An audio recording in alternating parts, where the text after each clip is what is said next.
On today's episode, we interviewed Kevin McArdle, who is the co-founder and CEO of Big Band Software. On this episode, we focused on really SaaS businesses and how it looks like to acquire a business, how to operate those businesses, and really, what do you consider whenever you're looking at buying those businesses? Kevin was formerly a VP of sales at Cerner and kind of grew up in that sales tech world and went on and has bought over 50 companies. So Casey, what were some of your takeaways from this one? Man, it was a very good interview. And I think for the person, we talked to so many entrepreneurs that are, they want to buy their first company, but they're always thinking about their fifth, right? And they haven't even got to their first. But I would say that to be able to hear somebody that has had a vision to not only buy a company, but then to go out and buy 50 and to know that, hey, he's just a normal guy and really loves what he does, understands the space. It lets us all have a great vision for what we're doing here, why we're doing acquisition entrepreneurship, and where can we go as we continue this journey. Yeah, and for me, there's a lot of hype with software and SaaS specifically. And, what I liked about this one is just focusing on the core fundamentals of business, right, which is profitability. We're not, hey, we're going to go raise $100 million because we're burning $200 million a year and we're hoping in 15 years to get to profitability. No, we're looking at good, healthy businesses today that can be acquired and really scale them out, and really some of the things to think about. And so I love the model he has going on. I think it's a great model and a right way to do business. And I think there's just so many of these niche businesses, right? And a lot of these people that we talk to, some of our listeners that are looking at acquiring a business, right? Everybody's fixated on software or revenue businesses, but I think the more important thing to fixate on is profitability. And so I think lots of interesting information in this episode, just really focusing on that. Yeah, buying and holding and creating wealth. That's another thing to think about. And that private equity model is usually churning, buying, fixing up, and selling. So again, it goes back to the thesis of what you're ultimately trying to solve. But fantastic interview, and thoroughly enjoyed meeting with Kevin. Yeah, so if you're in the tech space, you're looking at buying a business, software business, definitely one to listen to. Let's get into it. All right, on today's episode, we have Kevin McArdle. Kevin, welcome to the show. Thanks, Feras. Good to be with you. No, nice to have you. So, SaaS company, something a little bit near and dear to my heart, right? For those listeners that know, I came from that tech world, worked at Microsoft, and had a software company. And right now, we're not focused on software company acquisition. So, really excited to kind of learn a little bit more about what you guys have been working on and kind of how it looks. And so, Kevin, for those listeners, right, maybe just a quick overview, right? What is SaaS? What do you, how do you look at it? And what should a buyer kind of think about whenever they think about SaaS? Yeah, so SaaS just stands for software as a service. That's how almost all software in the world now is deployed. It's more of a business model than a technical thing. So for listeners that aren't familiar with it, you could think of SaaS and software as interchangeable and synonymous. Yeah, fair enough. No, I think software used to be packaged software, whereas SaaS was the web-ified version, and now it's all kind of, packaged software is just not a thing anymore. Yeah, right. You used to have to download a package or put a CD-ROM in a computer, and then you pay a license for that, and then usually pay maintenance, a smaller amount month over month. And with new tooling and availability of the internet, now all software is more of a month by month pay as you go type of model. And so that's why it's now called software as a service. But for listeners, you use software every day, so you know what software is, and we're just focused on acquiring those types of businesses that are a little bit harder to see out in the world because they don't have real estate footprints or manufacturing, areas. And then that's what I loved about kind of what we talked about. So maybe, let's get into it, right? Ultimately, how'd you get into space, and what is it you like about it, right? Yeah, so I early in my career, I sort of stumbled into a job at a software company called Cerner in Kansas City, where I'm from, and they made electronic medical records for hospitals and health systems. I know Cerner very well, and I'll tell you why later. Okay, cool. And so I started as an entry-level sales trainee, and candidly, I just needed a job, and that was the one that was there. I had a friend of a friend who worked there, and so I jumped at it, and thinking I'll do this for a little while until I figure out what I want to do. And I just fell in love with the business and the challenges of software and selling. And it was a very entrepreneurial and fast growing company. And so 15 years later, all of a sudden I find myself, a vice president of the company and, having like a software career, which I had never really intended nor, planned, didn't study that in college. And so in a way, it's sort of all I know, but it's also something I love because there's no constraints in the software world. You can build just about anything. It's in many ways a simpler business than something that's got raw materials and, a process and then an output. There's no inventory, scales indefinitely. So sort of stumbled into it and also just love it.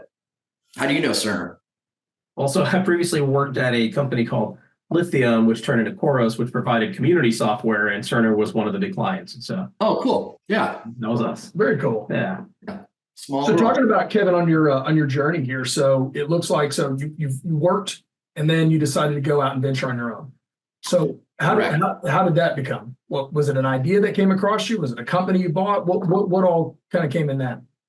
Well, as I was at Cerner, so I was a math and secondary ed major in college. I thought I was going to be a high school math teacher. I went and did that for a year and didn't love it. And so that's why I started thinking, okay, what am I going to do with my life? And that's where I found Cerner. And as I was growing in my career, I realized I'm doing work that I don't really fully understand because I didn't study it. So I went back and got an MBA nights and weekends just to tune up my knowledge of marketing, finance, accounting, all the things that I needed to do my job. And while in those classes, you do a lot of case studies and you study businesses. And I kind of figured out all these businesses were started by normal humans. And, the ones that work out, which they don't all work out, but if you're reading a case study about a business in business school, the person who started it probably made a lot of money. Right. And so sure. I knew kind of the economics of Cerner, and it's a good company that treats people well. And I was a owner in terms of stock options, but I wasn't making the real wealth.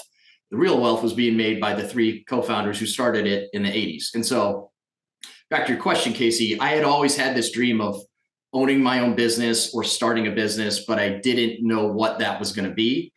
Later I collided with a guy who ended up later being my business partner, and his idea was, let's just go buy other people's businesses that are already successful, so there's a lower chance of failure. And so that kind of got, we joined forces, pooled some money, bought some businesses, and that got me down this path of both entrepreneurship and acquisitions in a space that, growing up in my corporate America world, I didn't even know that was the thing. Yeah, well, really quick, because that's an important point. Where were you? Like, how did you meet this partner? Were you going to a meetup? What gave you that first inkling of like, there's a big world out there that's outside of kind of the corporate job world that you were accustomed to? Yeah, it was sort of dumb luck. Our kids played at the same soccer club and our wives were friends, and I knew he was an entrepreneur. So, I wasn't intentional about, and I think if I were to give advice to my younger self who was dreaming of owning a business, and finishing business school, I would have said, go find people that do that. Go find people that, run businesses, own businesses, think entrepreneurs. Because I was just sort of in my corporate America bubble, and, both fortunate to collide with this person, and we went into business together. Unfortunately, that business partnership did not work out. And so over the course of 7 years, he was more of a financial investor, and that was it. I was the operator. And my company ended up acquiring 45 businesses in 7 years. So it was high volume, learned a lot, made a lot of mistakes, and ended up deciding that I needed to part ways with the old business partner. And that's where I, came to start Big Band Software with all those lessons learned of kind of what worked and what didn't in the previous business, and with more intention about who do I want to be in business with? What do I want the strategy to be? What's a bigger, better version of what I've already done?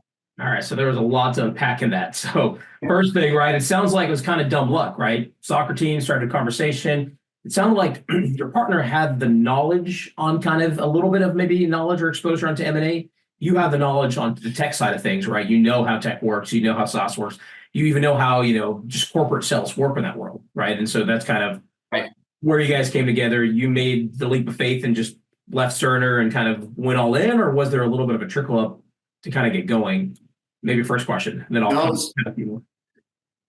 Yeah, I was pretty all in. I mean, I, spent some time to think about it, and we hashed, so like the original idea was like, let's just buy profitable businesses, the end. Right. And then I was like, okay, well, what kind of prices would we pay for these things? What do these businesses look like? How much money are we working with, et cetera, et cetera. And so probably took 3 to 6 months and of talking with this new partner, talking with my wife, is this the right thing to do? Because, as you know, leaving a cushy corporate job with a nice salary and benefits is a big block. People thought crazy around left Microsoft, so I know exactly what you're saying.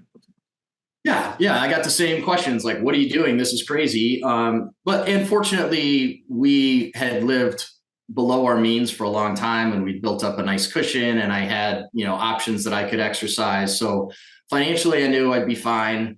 And I also knew, like, I thought of like worst case scenario. If I do this and it doesn't work out for whatever reason, I'll call my friends at Cerner and they're going to hire me back, or I'll call XYZ other company, and based on my experience, I won't have a hard time getting a job. And so it was really just sort of like a weigh the risk reward, and ended up taking the leap, quit the job, and started buying companies. Got it. And so you went all in once you did. And so you guys started buying. Maybe the next two questions: how were you, how are you financing it, right? How are you getting the equity? And, basically across the 45 companies, what was the average maybe deal size and the average revenue per company, right? To kind of give listeners just something to think about, right? Yeah, that's fair. So originally it was me and a financial partner, and we brought in a few other people. So very closely held, and we bought, let's say 20, 25 businesses. And then eventually we raised a fund from 67 individuals and institutions. So just kind of grew into a more proper fund model. And we were acquiring so the first business we bought was low six figures. So small thing. And then the biggest check we wrote in that company was 7 million. So kind of grew over time, but still like relatively small, high volume of transactions. We were doing, not doing the math in my head, but about closing about once every 2 months. And who ran that acquisition process? Was that your partner? Or did you also run that? Partners were always sort of on the sidelines. I did everything at the early stages, and up until the last 2 years, I was always driving acquisitions. And then I brought on a guy to be head of acquisitions, just to run the funnel and, process the volume and like help make decisions on valuation, pricing, et cetera, et cetera. Yeah, so building out acquisitions. We building out the whole leadership team. Yeah, we always talk about thesis, right? Knowing exactly what vertical, like how you're going to do it in those pieces. So you guys must have had a very kind of, in the software space, you must have known like, hey, here are the type of companies we're looking for. These are the type of products, right? Was it or were you somewhat agnostic in what type of SaaS you were buying? Well, that may be a good segue to focus a little bit more on big bands. So one of the lessons learned was we were pretty broad in our thesis. We were buying profitable internet-based businesses. So some of the early ones, we had a membership site, we had a subscription box thing, and then we slowly got into more software businesses. And so one of the lessons learned that I'm doing better the second time is a much tighter thesis on the types of businesses that we want to buy. The profile of those businesses, what are the hard no's that we stay away from? So what we're focused on now is business to business software, 2 to 10 million in annual recurring revenue. So buying bigger businesses than I was before. We want them to be profitable. So if somebody's burning cash or venture back, they're probably a no. And we're fairly industry agnostic, but we want businesses that solve real problems for real businesses that are enduring, that we can hopefully own for decades, because we have permanent capital. We don't have a mandate to sell these businesses after we own them. We can talk about more about why that's the model if you want. But I've seen businesses that help you get more Instagram followers. I'm not interested in that because I don't know what's going to replace Instagram, but something will at some point. So that's not probably going to be around in 10 years. You know what I mean? Or, so there are certain industries that we are totally not interested in, but anything that's B2B and solves real problems, we are interested in that. No, that's a nice tight thesis. I think we would probably have something similar too. So if someone, if a listener has one of those businesses, definitely reach out to Kevin. And so, I guess, did you shift the thesis because previously those 45 companies, you were kind of running them as 45 different companies, right? And that's just a management nightmare versus, how do you effectively grow them? And then now you're really focused on, fewer companies, deeper and probably deeper level of management, and with probably some sort of kind of roll up strategy as well, if it makes sense. Is that more of kind of where you guys are thinking now? Yeah. So one of the things that I'm doing different this time is because we're buying smaller companies, they didn't have proper leadership teams. It was often a solo founder doing everything, or they might have a team of 1 or 2 people. So we'd replace the founder with a general manager or product manager. And so we had centralized HR, finance, accounting, marketing, tech team, et cetera. And that worked, but it didn't scale really well. As I started studying, like, who are the other people out there in the world that do something like what I'm doing, whether it's sort of like brick and mortar holdcos that you guys understand, or real estate conglomerates, or software. Like the biggest and best example of a software holding company is Constellation Software. Roper Technologies is another one that your listeners might have heard of. You're going to say the equity group. Oh, yeah. So not to go back to the Cerner thing, but whenever I was at Khoros, right, it was originally lithium, got bought by Vista. That's where it kind of came into Khoros, and it got combined with another company, right fast. And so I got to see kind of how they did what they did, right? And people. Yeah, so I'm a huge fan of Vista and Robert Smith, their CEO. But the difference, and so I studied some of what they do in terms of like improving companies, and they talk about their 110 standard operating procedures that every company is supposed to follow. And so I like that model. But what's different, they're a traditional private equity fund. They buy something, they try to optimize it for 4 or 5 years, and then they sell it. I was more interested in studying the great companies that buy and hold for a long term. And that's where Constellation famously, they own, it's not public, but the speculation is that they own 500 companies at this point, and they've only sold 1. So they figured out a model of like, okay, how do you manage all of that and all of those moving parts, give them the right autonomy, but have it, there's something about being a Constellation company. And what I learned from studying all these different groups is that decentralization is how you can scale very big and still manage all of it. And so what we're doing at Big Band is we buy a company. If the founder wants to move on to something else, we will put a CEO in place, and the companies are big enough to warrant a proper CEO. And we give that person the tools, the guidance, the right incentives to grow the business, and the autonomy to make decisions and grow the business the way that they believe it should be grown. And we then me and my partners act as a very supportive and engaged board of directors.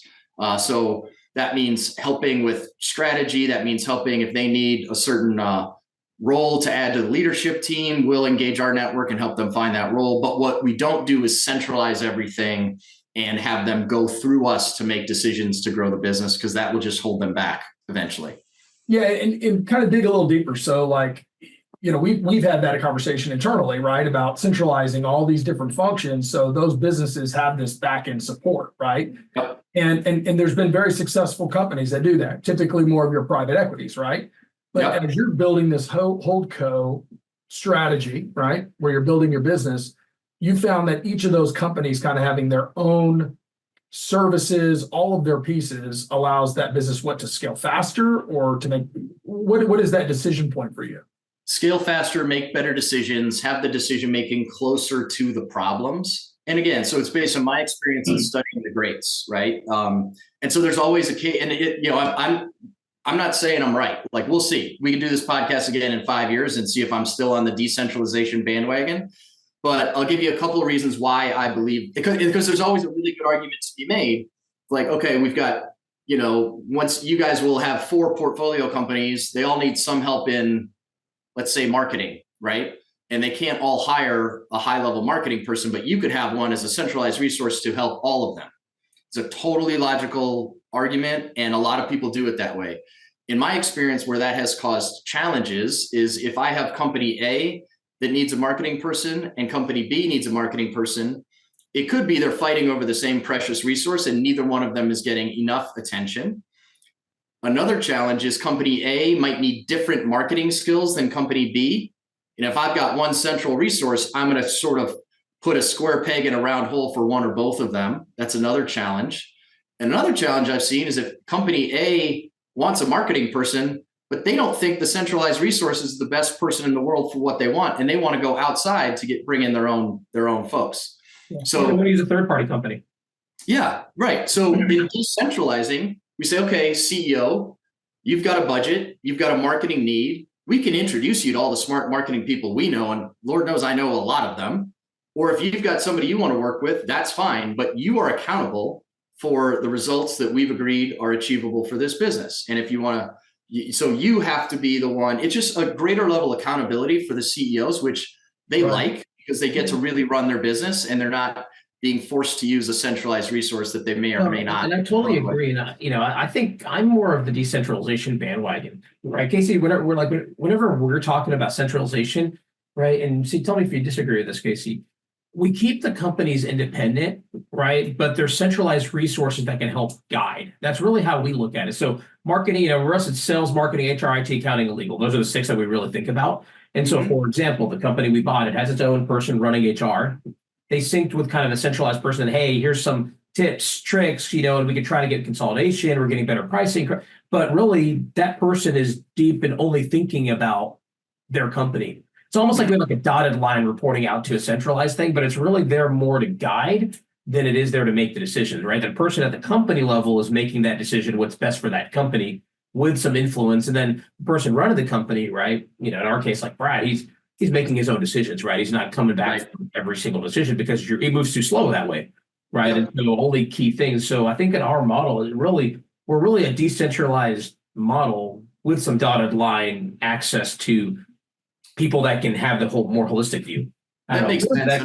Well, the thing is it's like as you get into it, right? Because now we've made our first acquisition as of last year. Today is our anniversary.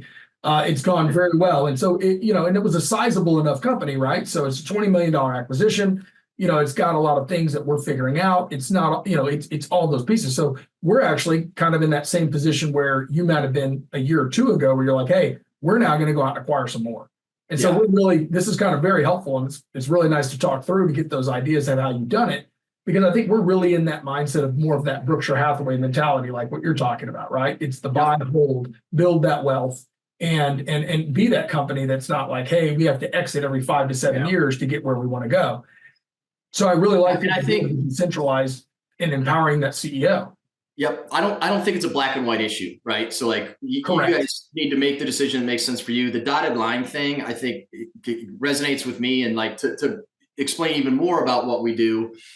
So there are me and 2 partners at the holding company level, and we have a young lady that joined us as an analyst. And I want to keep that holding company as small as possible. Yeah, I love it. That's kind of safe to hear, right? So then we just have the rest of the parent company that just provides resources for like those other disciplines. Like we have in-house counsel that can help give, counsel advice for any company that needs it, those kind of things. So and so the difference in what I envision and what we're creating, there's other people doing similar to what we do. They're acquiring software businesses, and you look at their website and there's like 20 executives, and there's the engineering person, the product person, the legal, the HR. And I just see like a lot of payroll and square pegs being put into round holes, because no single person is perfect for a portfolio of 20 companies. So our model is we call them a network of coaches, right? So we've got a company that's based in Philadelphia where we've got a new CEO who's doing a great job organizing the team. And the founder who left was like the lead product person. He would help the engineers decide, okay, we need to build these things over the roadmap of the next 12 months. And so when he left, which was an understood planned event, there was a bit of a gap in the product world. So we put somebody in that role who's new to the role. So we engage our network of coaches, and we have, one of the best product people in the world helping that guy to learn how to do his job. Cool. And we're paying him to do that, but he doesn't have to be on my payroll forever, because he's the right person at that time for that company. Because the next company we buy might need a different type of product person, or not need a product person at all. And so we've got the network of people that we can call on to come help us with any project at any time. I just chose not to put them on the payroll because I don't think that makes sense. And so that sort of dotted line, but it might make sense for you to have an HR person on the payroll or a legal person on the payroll. Every business is a little bit different. This is just kind of how we've decided to model it out. No, it's very cool. And it's always great to have like a conversation piece where we're all kind of, exchanging notes in a sense. And then the listeners get to go, wow, that's pretty cool, right? Well, and this is the type of thing, if you've got listeners who are early in their journey, you said you've got a lot of people that want to be entrepreneurs through acquisition, like these are things you don't have to think about with your first acquisition. But if you want to do multiples, it's good to think about early and just get different perspectives. Yeah, if you're doing your first deal, this is almost don't overthink it, right? Because people get analysis paralysis about meaningless things that really don't matter till later. No, but we just had our big conference. It was awesome. And most of the guys though I talked to, and I would love to say it was guys and girls, there just wasn't enough females, right? It would have been great. We're going to get there. We're going to build that. Yeah. A lot of the people that I talked to, they may never have even bought a company, but they're already thinking about their third or fourth, right? But because it's the dream, okay? I mean, we've all got to have a dream to drive us to make that decision, to sign the paperwork, to buy your first one, right? Yeah. But there is that power of one, right? Just kill it in that first one, do a great job, and then that second one will follow. That's the beauty of the business. But I think when we're talking about you and what you do, it is about scale. It is about growing, and it is taking your portfolio and growing a very, I take it you're wanting to go very big, or you think, yeah, that's your intention. Yeah, I love the model too. But there's a phrase that I know from the commercial real estate side, which applies to this too, which is those that are rich sell, those that are wealthy hold, right? And there's a difference, right, between rich people and wealthy people. Yes. And, if you can build something sustainable where you get to hold it, you're good to go. So, yeah.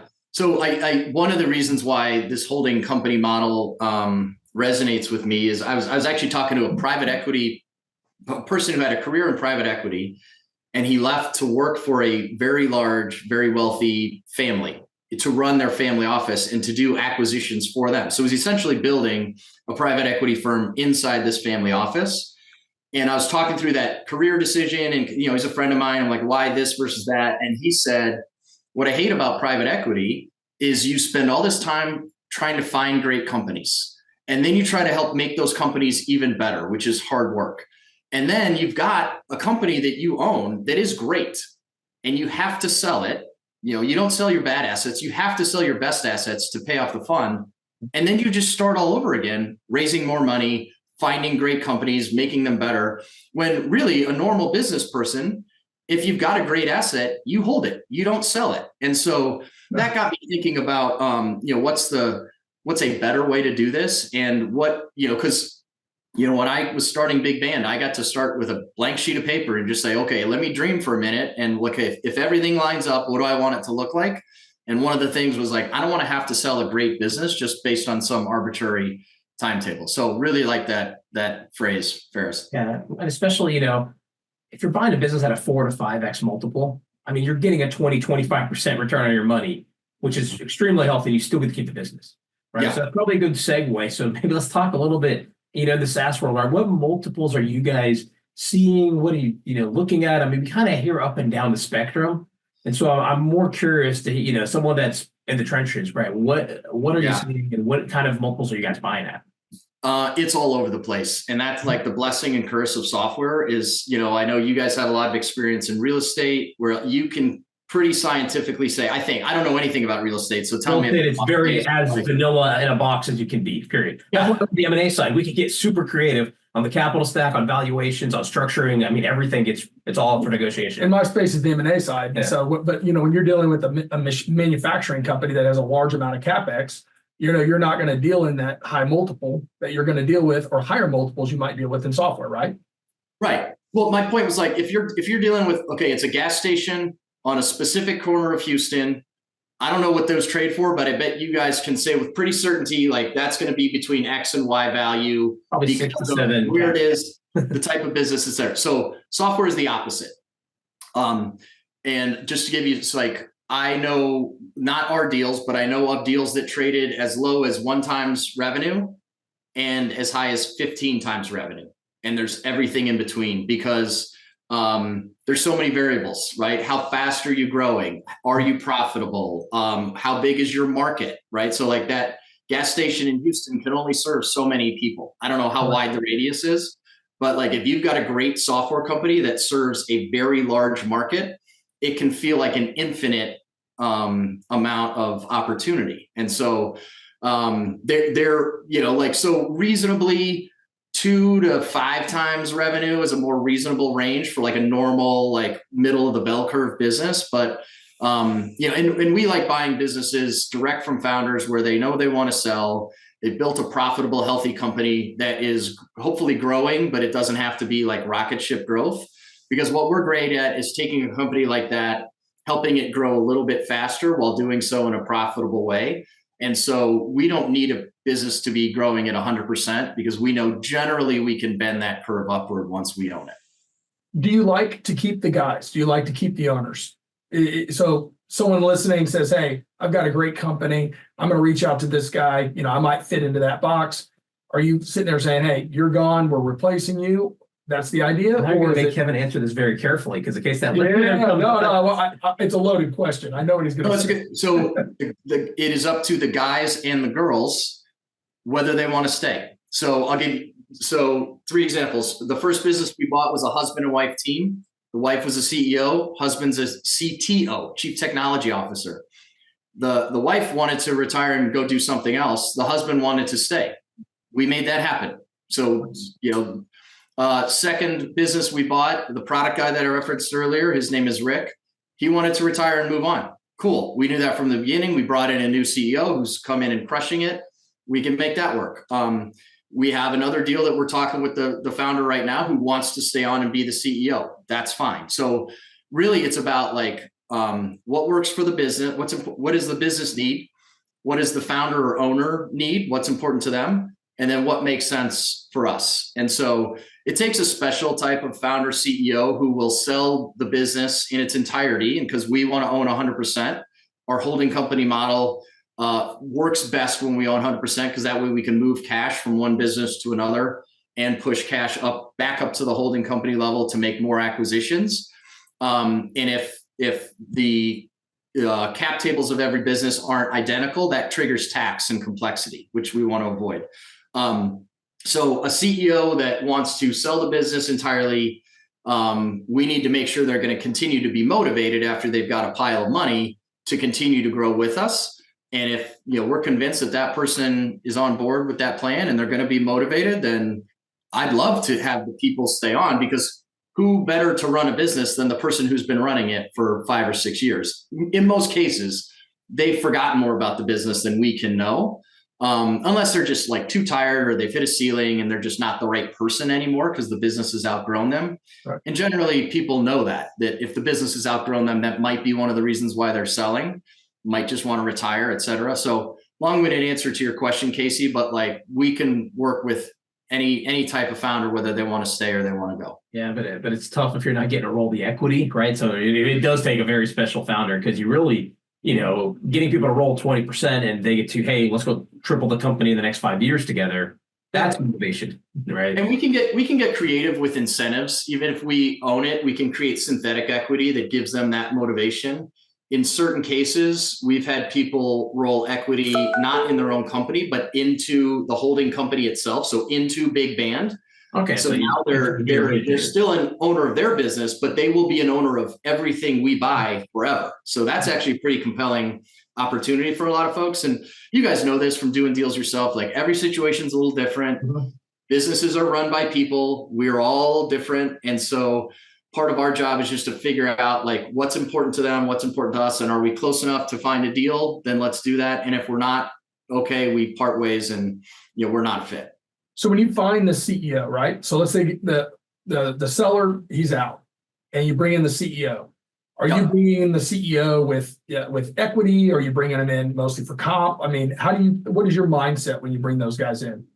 So we'll pay really healthy market rates for the size of the business and the CEO's background. So that is typically a blend of nice salary, short-term and long-term incentive plan based on goals for the business, and then some equity in the business. But again, it's more of a profit sharing or profits interest or synthetic equity. If you look at the proper cap table of the business, it's Big Band, but they are motivated. I like to say equity doesn't buy boats. What people actually want is money, right? Yeah. And so we can create all sorts of structures to where you hit this big healthy target in 5 years and you get a big pile of money, and that you don't have to be on the cap table for us to figure that out. So we create the right blend of short and long-term incentives that are a fit for the business and a fit for that CEO.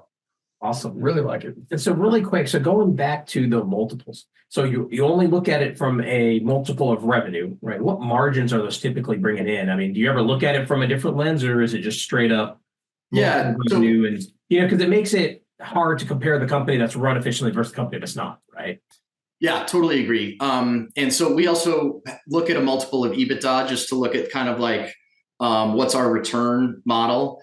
And at the end of the day, like we're very scientific in our financial projections and models of like, okay, in 5 years, what do we think we can do for this business? And then what is our IRR? But at the end of the day, we got to come up with a number and hope that it's close to what is a number that the seller is willing to sell for. And like how we both got there doesn't really matter that much. So we like profitable businesses because, call me old fashioned, but I believe businesses are there to make money. And you would agree. Unfortunately, our friends in the software world, Feras, kind of lost our way for the last 10 or so years when money was free and venture capital has sort of like, I would say, polluted the mindset of the software for a little bit. I think the world is coming back to my way of thinking where businesses are made to make money. And so, but if the business is like break even or like very thin margins, I just want to believe that we can grow those margins over time, because the point is to take some of that cash flow, put it back up to the holding company to fuel more acquisitions. But we have the flexibility. If it's the right thing to run the company break even because it's growing fast and needs more resources, we have the flexibility to do that. Now, are you working through brokers? Are you guys have an organic search that you do, or is it kind of a mix? Both. So we find it, we pay attention to the best brokers in the space, and there's some that specialize in software that's all they do. There's other brokers and bankers that are more generalists. And so we try to stay close with anybody who's finding good deals and marketing good deals. It's sort of our preference to deal directly with founders. And so we do that. Like we'll organically try to find people, or they will find us, because between me and my partners, we've been in this game for, a cumulative like 50, 60 years of like buying businesses and running software companies. And we also have like lots of friends out there in the world who will refer us businesses. So we find deals from all sorts of different avenues, but we're happy to work with a broker if they've got a good deal and they're easy to work with, which they're not all easy to work with. Question on that same vein. Do you run into issues where you find a business you really like, but it is VC backed and, essentially they did a round that was probably way too expensive and, the business isn't worth it? I mean, especially right now and what's going on in the market, right? I'm guessing you probably hit a lot of that where, they did a $10 million round arguing it's worth 10 million and really it's probably worth 5, but their equity is never going to sell because, they don't want to write down the loss. Yeah, so we see those deals a lot. We try not to focus on VC deals because they're either burning cash, which I don't like, or the valuation's just way out of line. What has happened in the last like 12 months is that a lot of VCs have realized, okay, this business is never going to be $1 billion company. Let's just sell it to get it off the books and swallow the write down.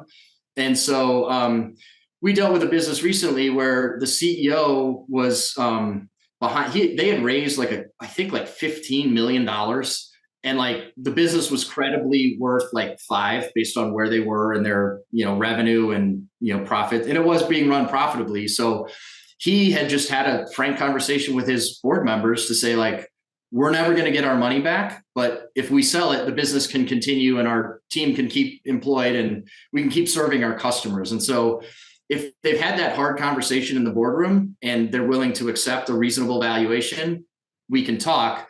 If they haven't gotten there, then it's going to be a very short conversation, because like we're just, just because they've raised a whole bunch of money doesn't mean that that's what the business is worth. Got it. So your sweet spot is really, founder backed and mostly founder owned businesses that have kind of grown, right? It sounds like 2 million revenue is kind of that lower threshold of what you're looking for. Mm-hmm. Probably 5 to 10 employees is probably a sweet spot as well. Is that right? Just kind of that, those are the types of companies you're looking for? Yeah. I mean, employee count is not a super important metric because, you'd be surprised. Well, I just meant what you've been buying, like just from what you've seen. Yeah. It ends up being probably somewhere around there. Yeah. I'd say 5 to 20 employees or even bigger, depending. Another interesting thing about the software world is like, you could tell me you got 20 employees, and if they're in Houston, that costs one thing. If they're in the Philippines, that costs a very different thing. Yeah. Right. So that's why employee count is sort of I mean, it's important. Like we got to know what we're taking over, but that's not a screen in terms of if we're interested in the business or not. So 2 million to 10 is sort of our ideal range. It's not a hard floor. If something's at a million, million and a half, but growing fast, like we'd love to talk to those folks. And if it's bigger than 10 million, like we can find the money to go do that deal. But we're just, kind of that's the guidepost. Well, I have an Amazon store for you to buy. No, I'm just kidding. It's been the new trend with all these, kind of stores that people are. Everybody knows somebody with a software company or a tech business. Cool. Awesome. Well, I will tell you, Kevin, this has been great to interview you and talk with you about it. And for our listeners, if you have a software company and you're thinking about your exit, man, it may be worth getting a hold of Kevin. So Kevin, what is the best way that our listeners can get a hold of you? Yeah, bigbandsoftware.com. There's a form on there where you just say, here's who I am, here's my business. We're interested in talking to business owners that are interested in selling or just want to understand this process a little bit more. Like we're very passive and try to just be helpful because when it comes to selling a business, there's a whole lot of like mystery around it. You all do this all the time, but if a founder has just been heads down growing their business for 5 to 10 years, often they just don't know what they don't know. Yeah. And I'm happy to be helpful to those folks, whether we're a buyer or not, just because I love entrepreneurs and I want founders and entrepreneurs to win and be successful. So bigbandsoftware.com. We're also interested in talking to operators. Most of the time, the founder's ready to move on and do something else. So we need to put a CEO in place. And, I find a lot of folks who think they want to run a business, but they find it's hard to find one and finance it. Yep. What they really might want, I mean, there's risks in doing that too. It's super risky, right? And it's hard. And so what they might want is like be a CEO and get compensated really well. And so we can provide that for folks. And so we're interested in talking to those, aspiring operators as well. And, my platform of choice is Twitter. So find me. It's Kevin_McArdle, and McArdle only has one C, but that's where you can find me on social media. Fantastic. So let's jump into our rocket round. This is where we're going to ask some questions, get to know you a little bit better, Kevin. Yeah. So our first one is, so what do you like to do in your free time? Oh, anything active and outside. So when we're done here, I'm going mountain biking. I love paddleboarding. I'm in Minnesota, so there's water everywhere, and cross-country skiing when it gets cold. So I just like to be active and do so outside. Beautiful. This guy right here is doing Rainier in 2 weeks. Yeah. So nice. I summited Rainier 15 years ago. I was much younger, and I'm much older, but it's a tough one. But I love being outdoors too. Houston's not the best place for that. We're going to do a podcast while you're at the summit, right? There we go. That's it. Awesome. So next question. What's been your most memorable business moment in the business journey? Right. For some people, it's a closing, a purchase, seeing money in the bank. What's it been for you? Honestly, I think it's probably the day that we launched Big Band, because I told you had a previous business that, had to part ways with the other owners. And I literally got a blank sheet of paper and I said, this is what I want it to look like. This is who I want to work with. These are the people that I want to invest in it. And this is the model that I believe is the right thing. And that all came true. And it was just like a really awesome and humbling experience that the team wanted to work with me. The investors believed in it. They put large sums of money behind it. And I, created this thing that was a dream. And so December 1st, 2022, we signed all the paperwork and Big Band was launched. And that's probably one of my best days in business so far. Man, that's fantastic. So last question, what's your favorite tool or resource? That's a good question. I don't know if this may be kind of an obscure answer to that, but I'm a huge believer in peer mentor groups. So I'm a member of YPO, which you guys may have heard of. EO is a great group for entrepreneurs. And I've gotten so much value out of having a small group of people that know everything about me and my business. And we're all there to help each other once a month or at the drop of a hat if somebody texts and needs a problem. And so that is my best resource for everything in both life and business. And I strongly encourage people, if you don't have that group of people, and it's not your friends, it's not your drinking buddies. We are friends, but it's more than that. We solve real problems together, minimum once a month. And that has been such a huge resource and blessing in my life.